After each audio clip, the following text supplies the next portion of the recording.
Yung pinakamahirap sa lahat, yung hindi ka pinagpalad ng ganda. Kaya marami yung mga taong humuhusga. Sorry naman, dahil pangit po ako. I'm sorry.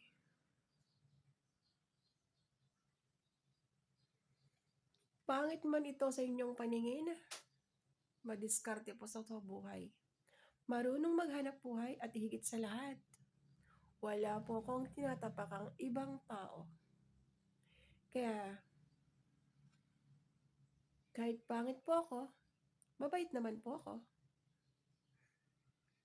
Pasensya na po kung pangit po ako.